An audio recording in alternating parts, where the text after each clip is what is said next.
Assalamualaikum warahmatullahi wabarakatuh.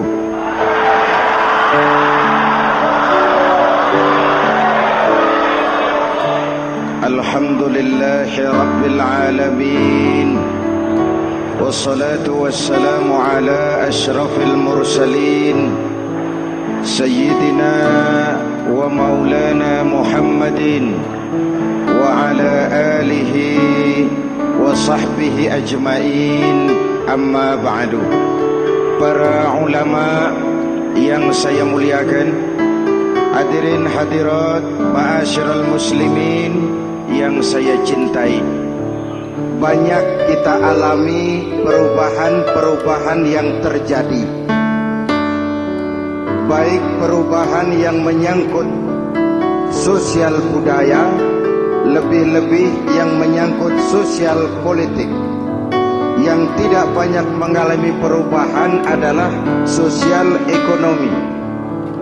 Bahkan angka kemiskinan kita naik menjadi 3/5 dari total penduduk kita hidup di bawah garis kemiskinan, dan 20% diantaranya miskin mutlak.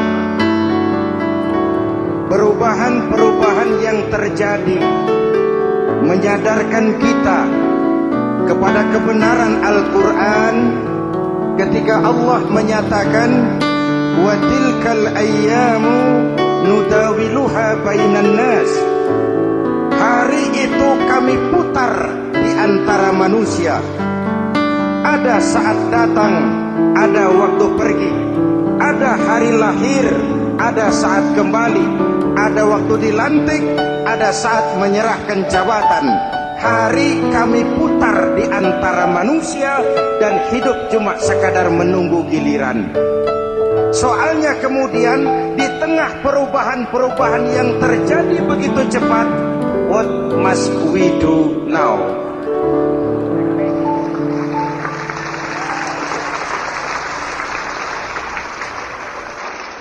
Saya juga nggak ngerti itu.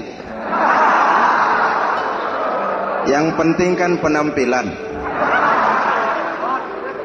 Saudara-saudara kaum muslimin di seluruh tanah air, jadi pemimpin adalah pelayan bagi orang yang dipimpinnya.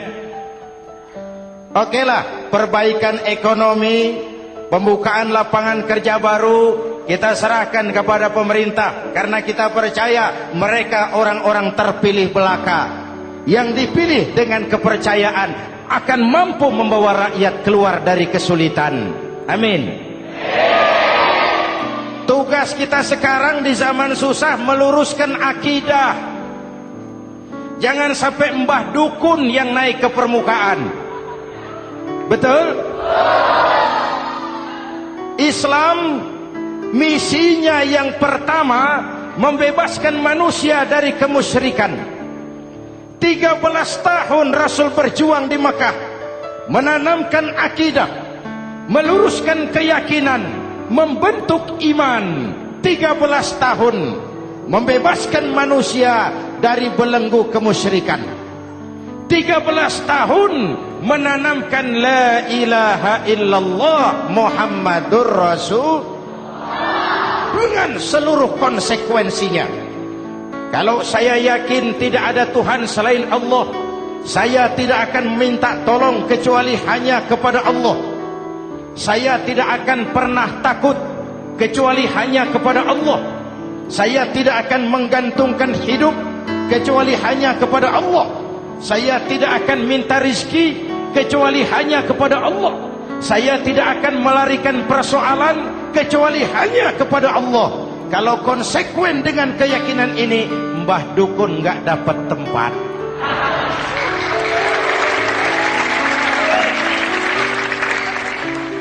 Akur? Ayo lihat secara sederhana. Saya sandaran di tiang, tiangnya ambruk, sayanya jatuh.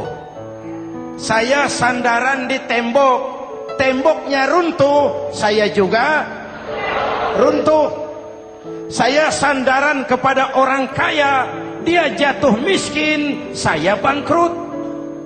Saya sandaran kepada jenderal, dia pensiun, saya selesai. Tapi kalau saya sandaran hanya kepada Allah, Allah tidak akan pernah miskin, Allah tidak akan pernah lumpuh, Allah tidak akan pernah terpuruk, dan Allah tidak akan pernah berkurang kekuasaannya.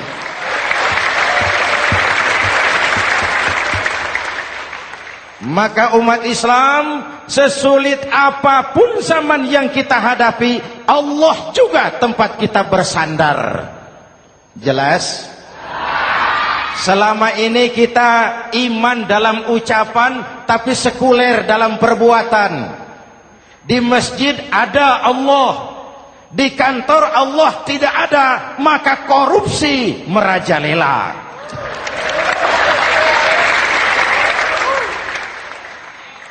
Di masjid ada Allah, di pasar Allah tidak ada, maka timbangan tetap curang. Kita iman dalam ucapan, tapi sekuler dalam perbuatan. Oleh karena itu, sesulit apapun zaman yang kita hadapi, iman jugalah pegangan kita, Allah juga tempat kita bersandar. Boleh zaman berubah, akidah jangan sampai goyah. Karena iman kita hidup, untuk iman kita berjuang, dan dalam iman kita ingin kembali menghadap Allah Subhanahu. Selama ini manusia Indonesia kita lebih banyak diisi otaknya, hati sering kosong, agama dangkal, akidah rapuh, moral rendah. Memang kemudian muncul banyak orang-orang pintar, cuma sayang tidak benar. Indonesia kita bangkrut, Indonesia kita terpuruk, Indonesia kita sakit parah kalau diurus orang yang cuma pintar tapi tidak benar. Kita perlu orang-orang pintar, tapi kita lebih perlu orang benar. Jelas? Kalau cuma pintar tapi tidak benar, itu yang sering saya sampaikan, nanti disuruh ngurus beras malah nimbun beras.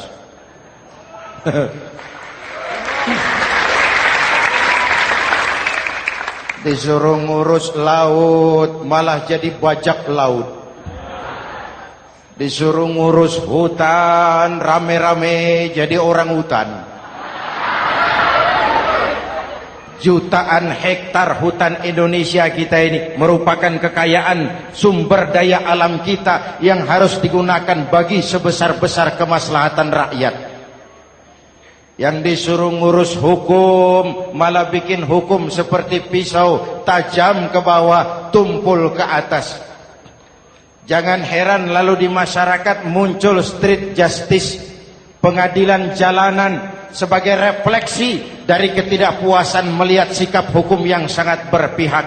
Kalau yang kecil salah, hukum cepat-cepat ditegakkan.